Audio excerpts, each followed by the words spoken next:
are quite informal. I like to try to put myself in a position as though I were a sick person or a patient coming here, and then try to answer the problems that come to your minds, wondering why this and why that and how this and how that. Because everything here is so different than everything that you have experienced in any hospital or clinic of any other kind that I know of. Let me see then, by picking up certain points, if I can simplify the complexities that may be in your minds. Medicine is as old as the hills. It's so old that it's full of complexities, and all of medicine is purely an experiment. As you so well know, today they don't know the cause of cancer, polio, epilepsy, arthritis. So we might go on down a whole list of diseases. That's why they're soliciting millions of dollars, hoping that they can continue on their complex experimental road and someday be able to find something that will cure. Now, one of the fundamental contrasts is that medicine works on the theory, and it purely is a theory because it's never been proven, on the theory that the cause of disease is outside of man, as in, for instance, germs, or effluvia, or environment. Therefore, the cure must be outside of man. And on that theory, he prescribes drugs, gives injections, gives treatments of various kinds, all that sort of thing, thinking that something can be taken or given from the outside to the inside to change the inside to get well. Now, the most of you have gone through a vast amount of experience along those lines. Were that not true, you wouldn't be here. You have tried everything. You've tried different doctors, one doctor after another, even to a specialist. And you know what a specialist is? He's one who knows more and more about less and less. Therefore, we have eye specialists, ear specialists, nose specialists, heart specialists, stomach specialists, kidney specialists, liver specialists, and peculiarly, they know everything about the eye, but the one thing they don't know about the eye is that the eye is a part of a human body. They specialize only on the eye, or on the ear, or the nose, or the throat. They've forgotten that it's a part of a human body, and that the human body works in its totality, not in individual parts. But going back,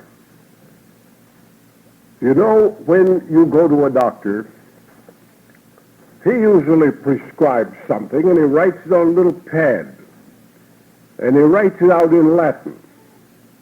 Now, most of the people can't read Latin or Greek. Consequently, he doesn't know what's on that little piece of paper.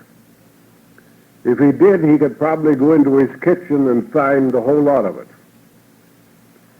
In other words, by writing it in Latin, you go down to the drugstore and you pay $5 for something that you got at home that you bought for 5 cents a pound. He doesn't want you to know what you're taking. Therefore, he blinds it in a Latin language. But did you ever notice that the bills always come to you the first of the month in plain English? He always wants to know what he's getting from you. He wants you to know what he wants from you, in plain English. But be that as it may. Now let's see if we can get a little simple story of what this whole chiropractic principle is. For after all, it's not a theory, it's a principle, it's a working principle. Let me ask you this question. If you was to cut off a man's head, do you think his body would live? Well, of course not. Why? Because all life comes from the head and flows down into the body. From the brain, through the spinal cord, out through the spinal nerves to the muscles contract and relax and produces motion. The only difference between a live man and a dead man is that one can move and the other cannot move. One has motion and the other has no motion. One has function and the other hasn't, and that's the difference. Did you ever hear a preacher when he was giving a sermon over a coffin say, "Here lies the remains of John Brown"? Meaning, this is what is left. The John Brown that once was is no longer living in this body. In other words, the personality, the life-giving force is no longer there. It has departed. So that the life force is in the brain, and it flows from there down into and through the body. Now, peculiarly, it's all a question of quantity flow. If the full quantity that's made by the brain is reaching all parts of the body, then all parts of the body are moving at a natural, normal, healthy rate of speed per unit of time. That being true, the man will be healthy. But if some one part of the body slows up, or several parts slow up, then they're not producing what they should produce per the unit of time, of an hour or a day or a week or a month or a year. Consequently, you're sick. That part of the body or those parts are sick. Let's put it in a simple illustration. The liver is supposed to secrete and excrete 2 pints of bile a day. That's the average normal. Now, if the liver is working, that is moving, secreting and excreting, at its normal rate of speed of tissue cell action per 24 hours, will produce 2 pints of bile. But supposing we cut down the quantity of the energy flowing into the liver that makes that liver move and act. Let's suppose we cut it down 1/2 by 50%. Now the liver will only act or work or move or function 1/2 as fast as it did before for 24 hours, and will only produce 1 pint of bile rather than 2. Consequently, digestion will be unbalanced because of the lack of 1 pint of bile per day. And the same illustration could be carried through on every part of the body. For instance, constipation is nothing more or less than a paralysis of the bowel, where the muscles of the bowel are not getting the normal quantity of nerve force flow that causes them to act at a normal rate of speed per 24 hours. Consequently, fecal matter lies in the bowel because the bowel hasn't the energy to cause muscles to contract to expel it. So after all said and done, there is only one dis-ease in a human body. Only one. And that is a slowing up of the action of tissue cell structure. That's good in everything down the line, from heart, stomach, liver, spleen, intestines, digestion, bowels, kidneys, and what have you. Now, I know when you folks come here, you come here full of medical lore, medical teachings, medical instruction, medical diagnoses, medical principles, medical ideas. You've been taking medicines for years. Obviously, you haven't gotten well or you wouldn't be here. The thing that's uppermost in your mind is the obvious thing, the thing that you can't do. For instance, if you have paralysis of the legs, now you can't walk, you can't move your legs. That is the obvious thing to you. That's the thing that's uppermost in your mind. What you want is to get those legs to move so you can walk and run, play baseball or football or what have you. Do you know we're not interested in that at all here? We're not interested in whether your legs move or not. If you have constipation, what you're interested in is the obvious, which is that your bowels don't move, and when you begin talking to the members of our staff, you begin telling all about the bowels do and the bowels don't move. That's the uppermost thing in your mind. Or maybe your heart's beating too rapidly or too slowly. And you tell the different members of the staff all about that, which is the obvious thing to you. Peculiarly, we're not interested in that at all. Isn't that a funny statement for me to make? Then what are we interested in?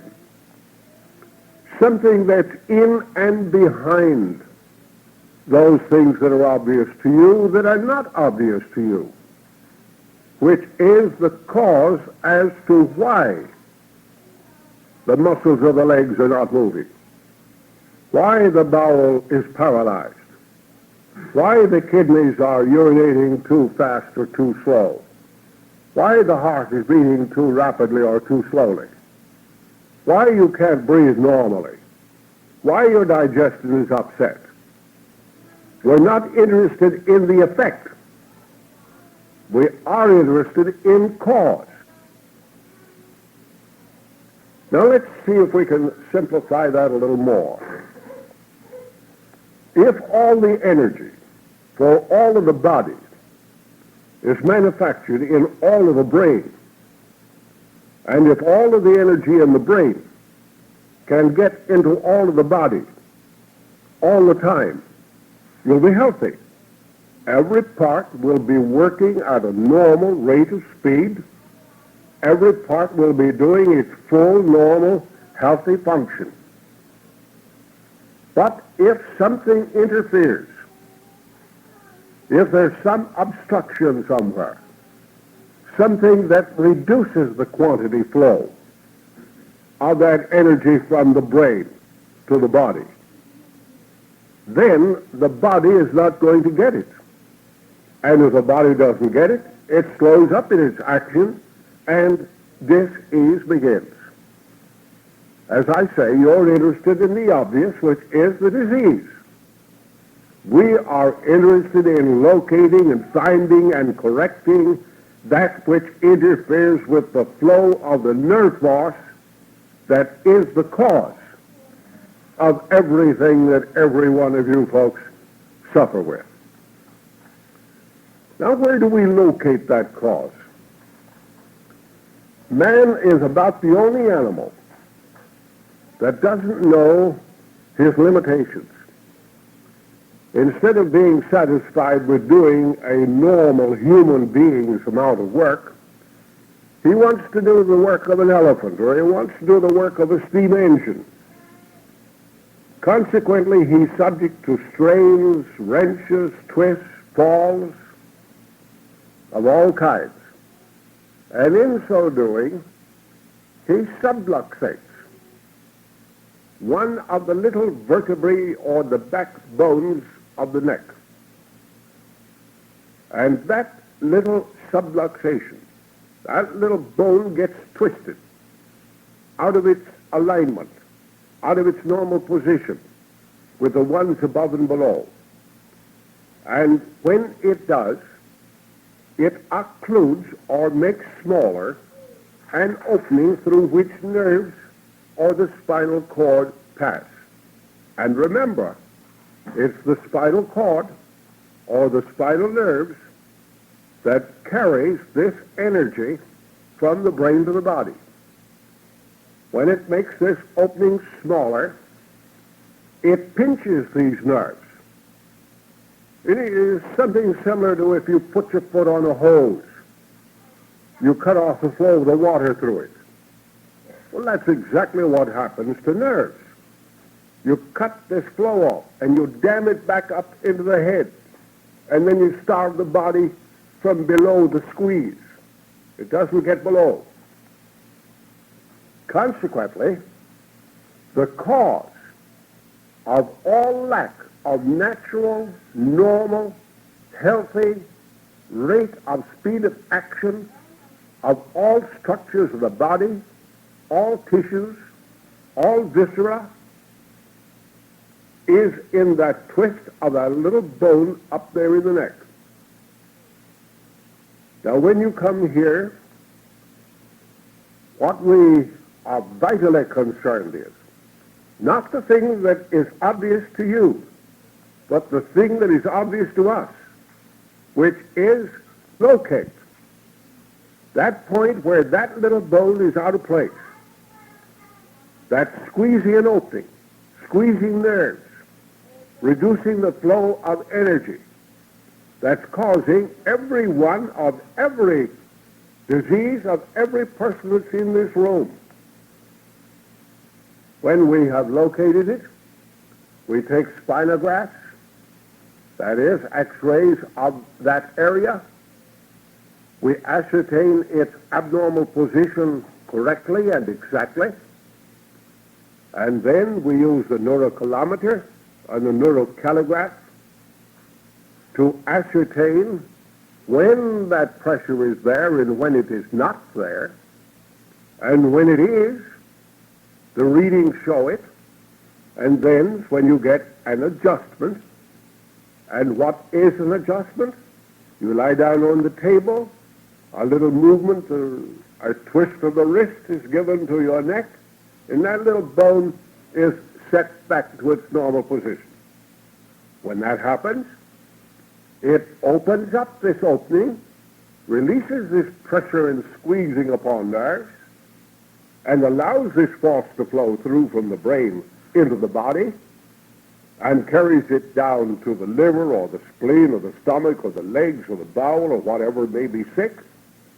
And given time, the muscles begin to contract and relax at their normal rate of speed per time, and eventually the bowels move naturally, the legs begin to work, the heart begins to slow down or speed up, the stomach digestion begins to improve, the liver begins to secrete and excrete its 2 pints of bile a day, and so on.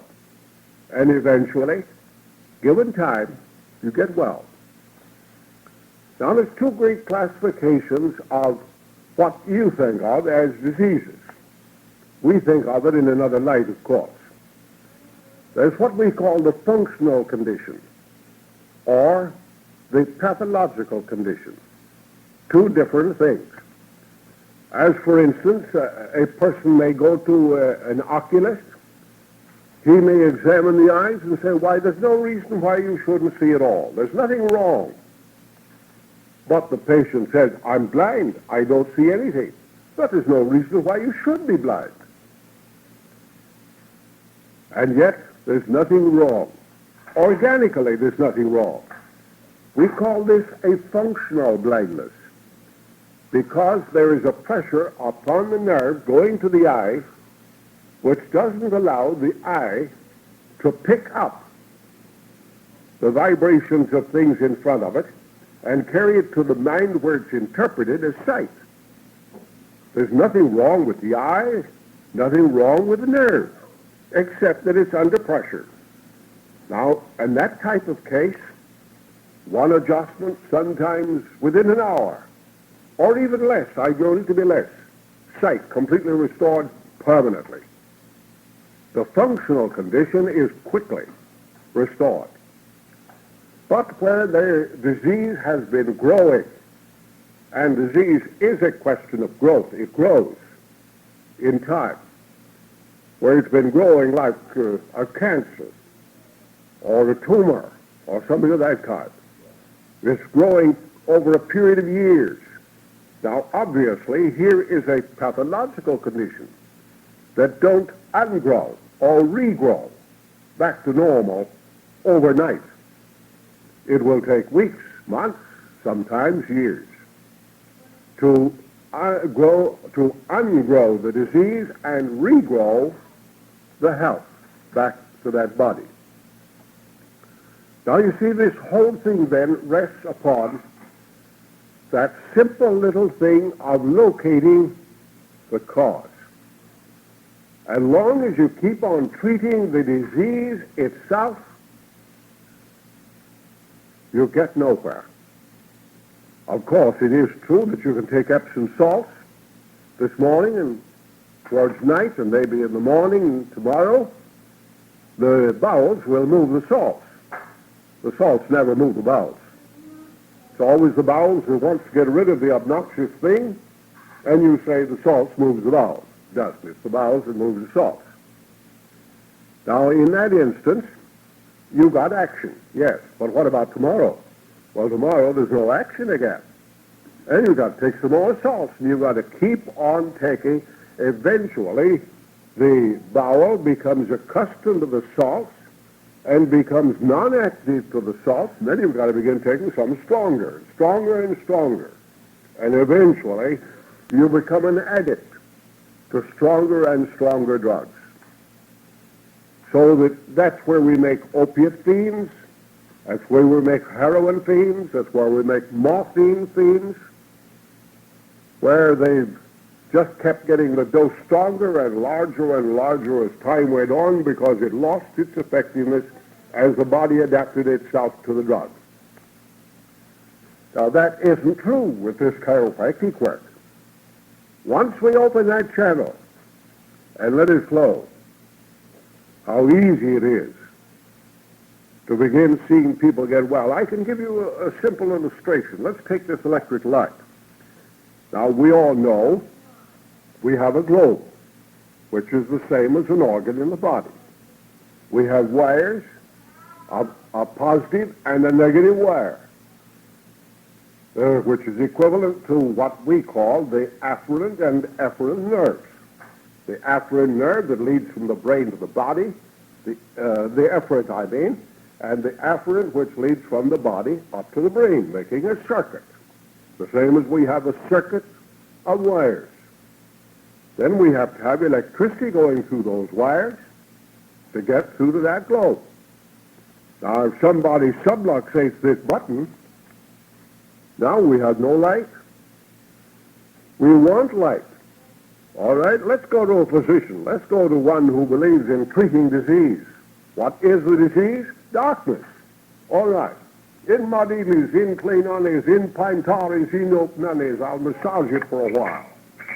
You'll rub it. I'll give it a hypo. I'll bathe it in salt. I'll massage it. Well, you can do that from now to doomsday. You'll never get a light in that globe. You know that. Well as I do. What's the simple thing to do? You want light, don't you? All right, let's make light. How? Not by making a globe, not by making wires, not by cutting out wires, not by cutting out the globe, but by giving it an adjustment and restoring the transmission of electricity from down here where it is up here to where it wasn't, so that it could get through here where it was cut off. Same thing is true with life. What we want is life. We can get it by adjusting the button, the subluxation. It's the most simple approach. for getting sick people well the world has ever known. It's so simple that it's complex and hard to understand. Your minds have been so impregnated, so tincturated, so saturated with so many things medical that you think in medical terms, in medical ideas, medical treatments, medical operations. And when you come here and see how simple this whole thing is, when you get an adjustment the first or the second day, you say, what? Is that all you're going to do? Yes. Is that what I'm paying money for? Just that? Yes. But in that little thing, we are accomplishing the thing you want done. And after all, isn't that why you come here? To get well? And there's only one way you can get well. By letting that current get through from the brain where it is to where the body needs it. Now there's another angle to this thing that's very interesting. We have what is so frequently and erroneously called a subconscious mind. We know what the word sub means. We have a subway. That's below the street. We know what the word conscious means. The ability to recognize. And a subconscious is a state of being that is below consciousness. Then we have what we call a conscious mind. This mind that we educate ourselves and train ourselves to think with. But the other mind, that's the subconscious mind. I never refer to it as a subconscious mind. It is the superconscious mind. That is the mind that runs and regulates and controls and directs all of your body all the time from the time you're born until you die. That's the mind that you educationally have nothing to do with. That's the mind that runs you when you're asleep, 8 hours a day. That's the mind that's running all the functions all the time in your body when you know nothing about it. That's the mind that's digesting your lunch right now. That's the mind that regulates your bowels. That's the mind that's behind the power that's made in the brain that goes to the body that regulates all those functions, that innate intelligence. And it is a great intellectual power. That is to the equivalent of man what God is to the universe. The directing force, the great mental intelligence that regulates and runs all. Then you will ask, is this innate intelligence in a sick body? Yes. Innate intelligence is never sick. Never. Even unto the moment that a person's body is so sick that it goes into that state that we call death. That innate is still fully alive. It's fully all there. That innate is always ready, willing, anxious to get to work, to save the house in which it lives. That innate is in every one of you. That innate wants to get you well, but how can it? How can that electricity want to give you light when it can't get through that obstruction? But once that obstruction is released, you will get all the light you want. Once that obstruction is released, so that that innate can generate the power and get it down into your body and begin working, that innate will do everything it possibly can to get you well. Now, there are several elements that are beyond human control. And I'm perfectly frank in discussing these with you because here we aim to pursue a program of everything to reveal nothing to conceal. If a person is real old, say 60, 70, 80, 90, innate may say, and notice who says it, not me, not the chiropractor, innate in the patient says, we don't think that the old house is worth repairing. We think this house has gone beyond repair. If that's true, then there's nothing that we can do even though the channel is open. On the other hand, there might be so much destruction going on in that body that innate may say it's beyond my ability to reconstruct it back to normal. Those things are entirely up to your innate, not up to us. But usually, we have seen cases come here that even in our educated judgments, and I've had 58 years of it, and I've seen hundreds of thousands of cases, even in our educated judgments, we have often said to ourselves in all honesty and sincerity, I don't believe anything can be done for that person. I think that case has gone too far. But as long as there's life, there's hope. Let's try. And we've seen some of those very worst cases that we didn't think would live get well. Then on the other hand, in our educated judgments, we've seen cases that, why, we were just as certain as could be would get well. Oh, yes, that's a simple case. No question about it. And for some incredible reason, we've totally failed. Perhaps the fault was ours. It certainly wasn't the innate in the patient. Now, I mention these things because there are imponderables that are beyond your control or ours. But they're not beyond the control of innate, except where the conditions may be too bad or the house may not be worth repairing. Now, when you come here, as you know, you get an adjustment. Then we send you into the restrooms to rest for 3 or 4 hours. There's a reason. If you study our modus operandi, that's a $25 word. If you study our modus operandi around here, you'll find that everything we do has a reason behind it. We don't do anything for just psychological effect, but we have a good, sound reason for doing it. After you have adjustments, you're placed on a movable cot, and then you're transported into the restrooms, and there you're supposed to rest for about 3 hours, a minimum of 3 hours. If possible, slide on your back. Now, why?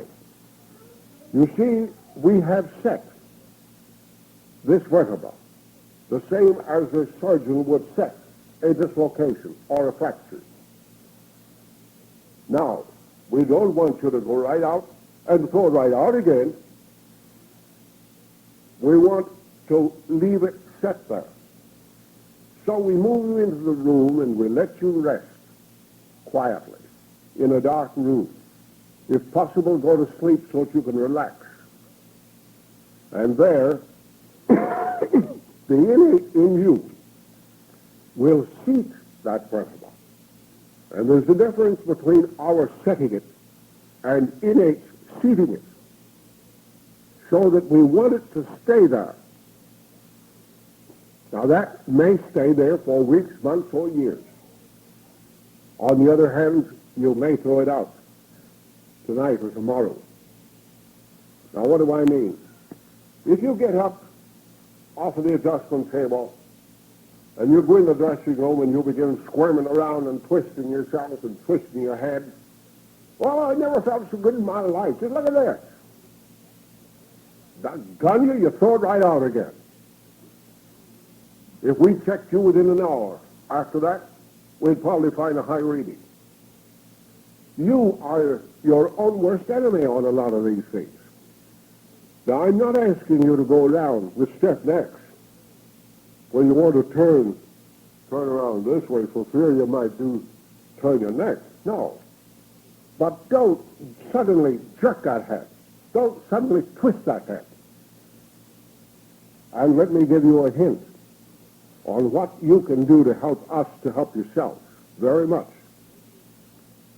When you sleep at night, never sleep on your little tummies. Never. No matter what comes or goes, don't sleep on your tummies. And I'll tell you why. I'll give you the reason.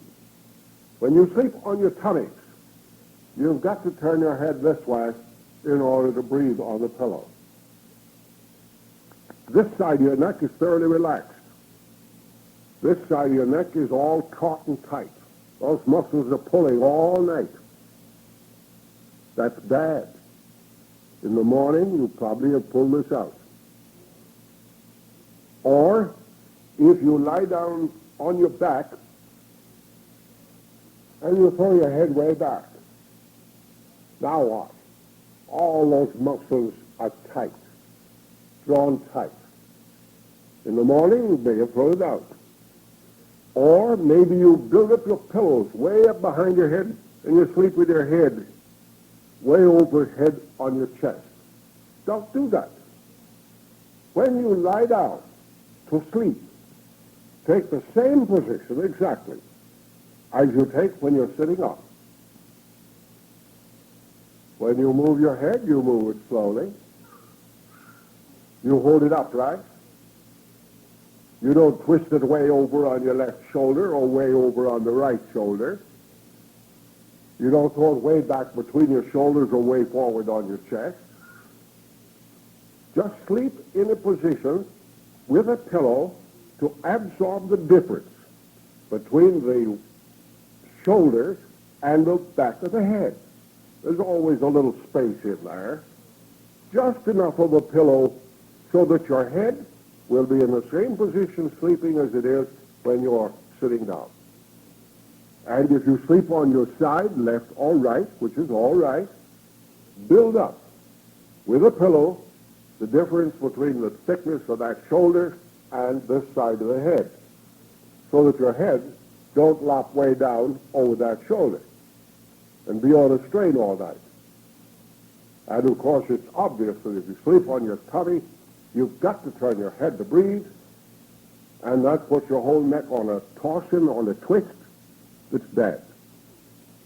Now just train yourself to watch those little points, and you will help us to keep that vertebra into place longer. The sooner we can get you well, the sooner you'll get well. And that's what you want. We don't want you to stay here 1 day or 1 week longer than you have to. The quicker we can get you out of here, the better. But we want you to go out well. And there's some things you can do. Now, again, when you leave the clinic, watch those steps. Count them. There's 6 of them. Don't think there's 5 and then stumble on the 6th. Watch yourself, going up and down stairs. Don't stumble. Don't try to run to get a bus. If you miss the bus by half a minute, all right. Better sit down on one of the benches and wait for the next one. Don't try to run. In other words, don't do those things that will throw that vertebra out until it's thoroughly, completely seated. That you can help us do. Now, this vertebral subluxation is very important, and the vertebral adjustment, of course, is more important. So that every day we have you come back for a check. Now, what is this check? We're reading to see if you've done anything since yesterday to throw it out. If you have, all right. We catch it, give you an adjustment, and help you get well quicker.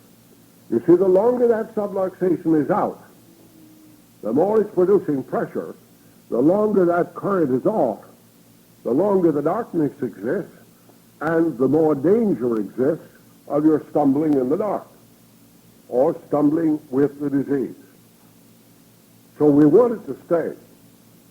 And in that way we check. every day to be sure that it is staying. But if by chance you do something to throw it out, we check it and you get another adjustment. We actually, when you get to understand this principle and this practice and realize what it means to your welfare,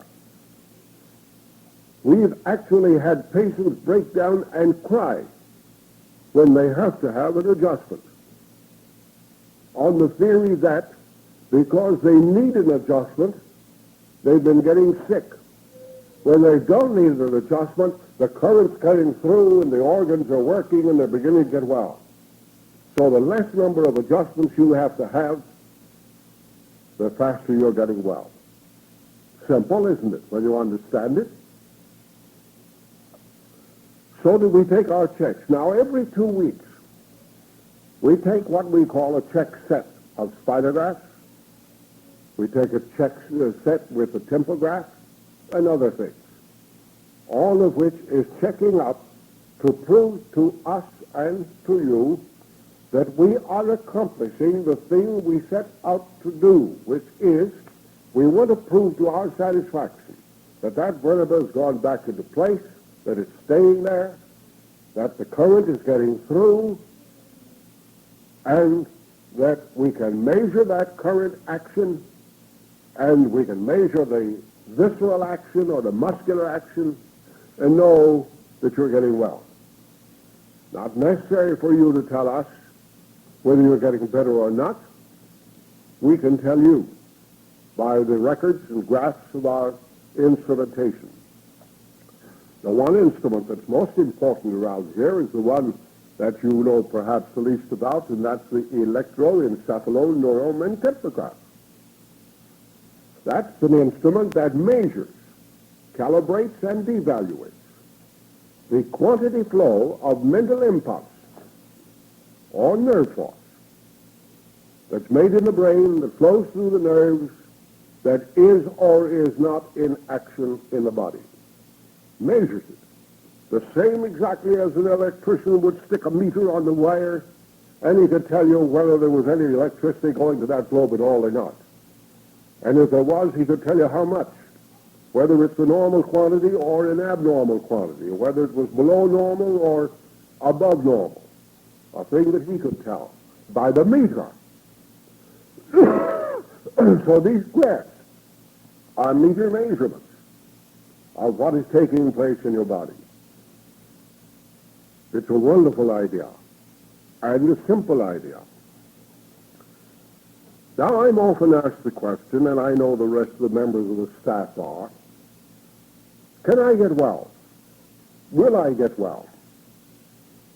All we can say to you is that within the limits of our judgment based on vast experience, we see no reason why you shouldn't get well. Then we base that upon the fact that there's an innate intelligence within you that's willing, ready, anxious to get you well, if it can get through, providing, within the judgment of your innate intelligence, the body is worth rebuilding. That, of course, is only known to the innate within you. And innate never tells us what it thinks. Consequently, we don't know. So that as long as that innate is willing, and every one of you have one, then you have every reason to believe that you will get well. Now, it isn't for us to say how long you should stay here. You might stay the 2 weeks, which is our minimum, because we must have that time in order to research out your case and to be certain that what we're doing, where we're doing it, how we're doing it, when we're doing it, and why we're doing it, is right because of the proofs that we establish in that 2 weeks of time. We will not take any case short of 2 weeks, because we do, we just don't know then what we're doing. It isn't right, it isn't just to you, and it isn't just to us. So we allow ourselves 2 weeks of time. Now, I mention that because in our 2 weeks of time, we're able to check. Now, when you leave here, we send copies of all of our records to your local chiropractor with the hopes, of course, that he will carry on what our research has proven to be the right thing to do on your case here. We hope that he'll do that. We have found in some instances that they don't do that. They have their own ideas, and first thing you know, they go haywire. One of the things that's most unpleasant to us, and I'm perfectly frank with you in stating it, is that the chiropractor at home has found that your case is a problem case. It's something that he hasn't been able to solve. He just don't know what to do, where to do it, when to do it, why to do it, or how. So he sends you here. Now we have the facilities, the equipment, the staff, the experience of solving your case, and we usually do. Then we send that information back to him. When you go back to him, he said, oh, well, I don't agree with this. I don't agree with that. No, my way is better. Well, if his way was better, why did he send you here? And then you fall back, and he begins doing his own way again. Then first thing we know, 2 or 3 months, patient comes back here again and said, I went home. I wasn't getting any better, so I want to come back here now so that I can continue to get better. That's embarrassing to us, to think that we have in our profession people of that type.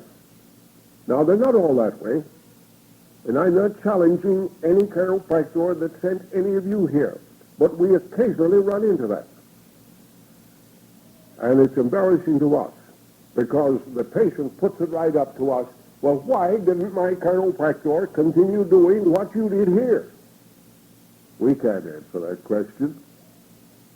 It isn't fair to us to ask us to do it. We can't do it. Professional ethics wouldn't permit it. I mention that because these things are important.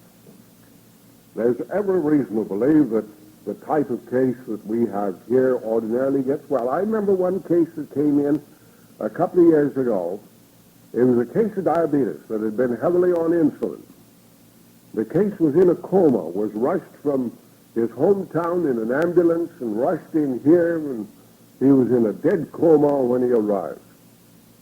We had a physician on our staff then, not Dr. Graves that's here now, but we had a physician on our staff then, and he looked at the case and he said, BJ, I've got to give this man a shot of insulin right away. Got to get him out of this coma. And I said, no, we'll give no coma, no insulin. Well, he'll die.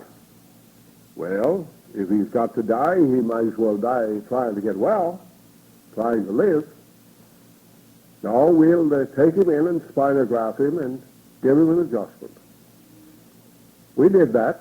He was still in the coma when we took the spinographs, and when we gave him the adjustment, he didn't know what was going on.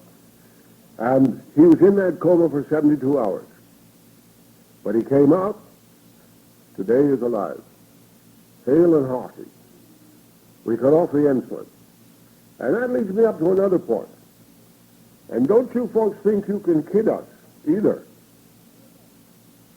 We permit no drugs while you're in this clinic. And what do I mean by drugs? I mean Anacin, aspirin. Things that you don't count as drugs, but they are. Why? They change our readings in that neurocalligraph booth.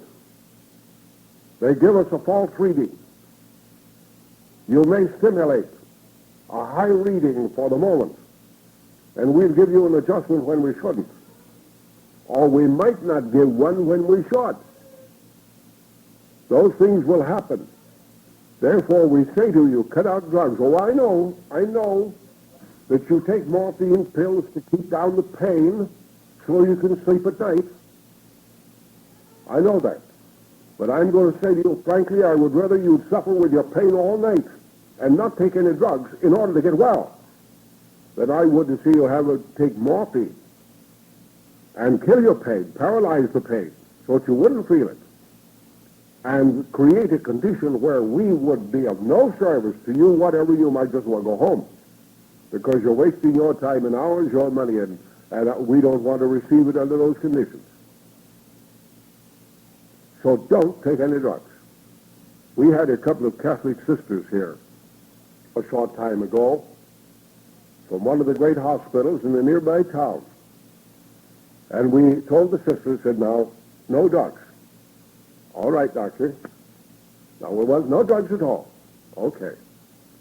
Now, on the following weekend, or the beginning of the next week, we said, sister, you've been taking drugs. No, doctor. Now, I said, listen, sister, you have been taking drugs. You promised me a week ago that you wouldn't. You have been taking drugs. Why, doctor, who said we've been taking drugs? And I said, what do we take your urine for? To make a urinalysis test. Your urine shows you've been taking drugs. That's why we make a urinalysis test. Prove to our satisfaction that you do or don't. Why, she said, do you mean to tell me that you do analyze that urine? I said, well, what do you think we take it for? She said, well, in the hospital that I come from, we give it what we call the sink test. We throw it down the sink. I said, don't you analyze it? No.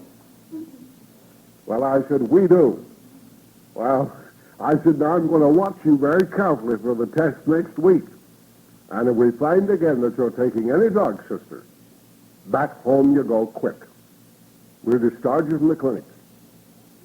You see, we oftentimes are compelled to fight you against the things you want to do, which hinders your own welfare of getting well. Let me give you an instance. We have a case in the clinic right now that has been paralyzed. And since taking adjustments, cutting off the drugs, the pain has very materially increased. Of course it would. All that the drug did was to paralyze so that no juice could get into the globe. In other words, no impressions could get to the mind and the brain to be interpreted as pain. And since we cut off the drugs, pain has returned, which would be a natural condition under those conditions. So he said, you know, I think I'm getting worse. I said, why? Well, since I've had this adjustment, I'm just suffering all kinds of pain. I said, gee, I'm glad of it. I'm glad of it. I hope you get a lot more. But he said, I can't sleep. I'm glad of that. I'm glad you got so much pain you can't sleep. But he said, I can't tolerate it. I got to sleep. I said, you'll sleep. When Innate wants to put you to sleep, she'll put you to sleep. Now, you leave it up to Innate. So, it wasn't long, the pain began to subside. You see, that pain was the returning sensory function, which was the return of the circuit to the brain, where Innate then knew, because of the pain, what to do to send down on the efferent side in order to get those muscles to working. That's the only way she has of knowing what's going on in that body, is as she gets those afferent impressions going up and interpreting them. And when she interprets them, then when she sends down the power and gets to work. But you cut off that sensory impression, and Innate has no way of knowing what to do and doesn't do it. And you don't get well. Now, that's why we have no drugs. Now, you may think that I'm adamant. I am. I don't mince words. The rest of our staff are a little more diplomatic than I am. But throughout the years, I have learned some very bitter lessons. And I don't play fast and loose with human life. It's too precious to you, and it's too precious to us. So when I lay down these rules, I expect them to follow. And I am firm, because it's to your interest to be firm. I'm not nasty about it, and I'm not mean about it. But I know why you come here. You come here to get well. All right. then we know how to do it. And we're not going to let you bring in any obstacles in us to prevent us from doing it. That's clear, isn't it? I hope so. Now, a peculiar thing. I was in my office making just a few notes just before I came in here, and the switchboard phoned over and said, I have a special delivery letter from you, for you. So I sent one of the interns over, and I want to read you this letter, because it's a sample of things that I keep getting all the time. It's from Stephen A. Duff of Glenwood, California, or San Rafael. Dear BJ, heard from a clinic patient that you were looking well, was happy to hear. Last problem I had was my mother going downhill fast with shingles. Your analysis of proper listing of costs turned the tide. Mother is fine, now thanks to you and Nene. The boy's got the big idea. Since graduating from PSC in November 47, this specific practice is now the largest or most active in the state of California. Arden Zimmerman's may be a little larger, but I do not concede him more patients per day. I have never treated, he quotes that word treated because we don't use treatment around here. Somebody said to the other day, he said, you know, BJ, these treatments here are doing me a lot of good. And I said, have you ever been in our osteo laboratory? He said, yes. You've seen a lot of skeletons hanging up there, haven't you? Yes. You know why those skeletons are there? No. They were people who called what we did here treatments. Now, if you go on calling them treatments, we'll hang you up in there. It reminds me of the story they tell about Noah Webster that was framing the dictionary. It seems though Mrs. Webster, he gave Mrs. Webster $5 one day to go downtown to Wanamaker's in Philadelphia and buy a silk dress. Put the $5 in the purse and put the purse upon the piano and dressed and went out and latched the front door, got on the streetcar and asked for the fare, and she just happened to remember she left her purse at home. The key to the front door was in the purse. Money was in the purse. So they put her off and she went home. Well, of course, she couldn't get in the front door, so she went around and got in the kitchen door. And what do you suppose she found? There was Noah hugging and kissing the cook. And she spoke up and said, Noah, I'm surprised at you. He said, now listen, my dear. How often have you and I talked about using the right word in the right place with the right meaning? Well, didn't I this time? No. It wasn't you that was surprised, it was us. So use the right word with the right place with the right meaning around here, or we'll hang you up in that studio. He said, I have never treated, and he quotes that word, above or below the Atlas axis area, and have never quite understood the step backward for a step ahead. Maybe I will when I get a little older and wiser, but a straight line always seems the quickest advance to a problem, come hell or high water. I lost my father, a mixture of all the professions, when I was very young. So in many ways, you are teacher, father, example, and all-around staff to study me. I have one son, Stephen, fine, who is free from pressure most of the time and knows innate pretty well. When I'm not talking about it, he's asking about it. He naturally is always well. I let him play with the neighbor children with their so-called contagions, and both of us can laugh about it when the day's problems are not too heavy. Stephen was adjusted aged 10 days for a cold. He has had maybe 2 since. That's all of anything. We have a girl named after my mother, Laura, who had her first adjustment 1.5 when she was 3 weeks old. Again, of course, she will stay well. 3 weeks ago, my wife, Yvonne, gave birth to our third, another daughter, Adrian. This, BJ, is the main reason for taking your time today. Condition, and then he goes on to state the condition, and then he ends up by saying, would like expert opinion as to innate possibilities or limitations of matter. Of course, anxious your decision in our direction. Would like you to fly out, of course, all expenses paid to examine child, so forth and so on. Well, it shows, here's a man that's carrying right along the same line exactly. We'd never have the hesitancy to refer any case to him because he carry on the same line of procedure we do here.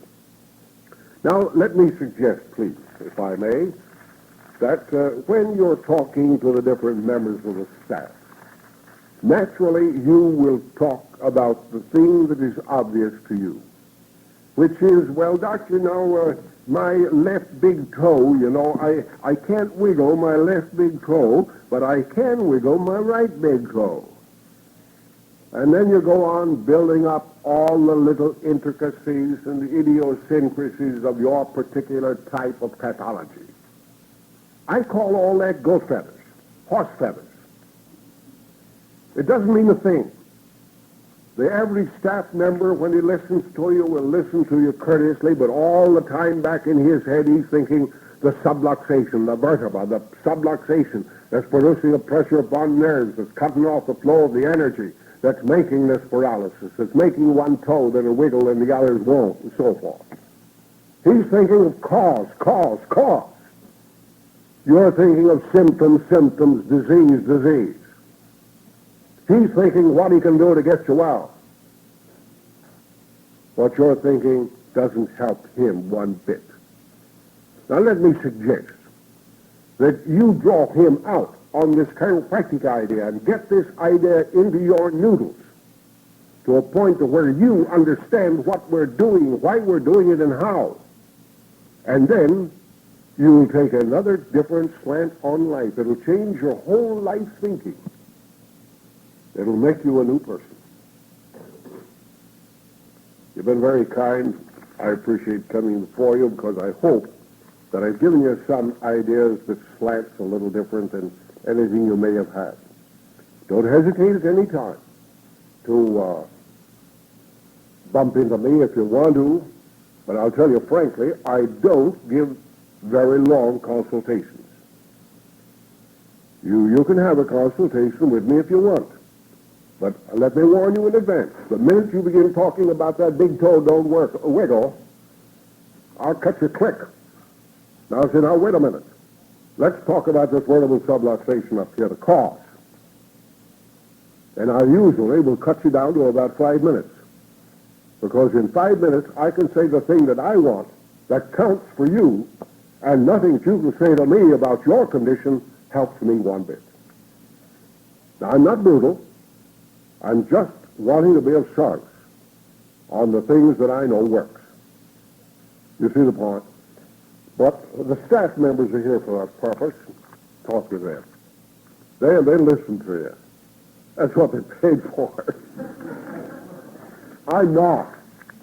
I've had so much of that through the thousands of cases over the years that to me it's goat feathers, it's horse feathers. I don't want it. What's more, I don't have to listen to it. But I mention that I don't want to be arbitrary. But we're here now to get you well. Now you help us. Don't be in a hurry about going home if you don't have to. We won't tell you when you can go. We won't tell you when you shouldn't go. We may suggest that it might be advisable to stay longer. But we'll put no pressure on you, no heat on you to stay at all. That's one thing we won't do around here, is to burden you with an obligation in any way. Anytime you feel you must go, you'll go with our blessings with the hopes that you continue to get well. Thank you very much.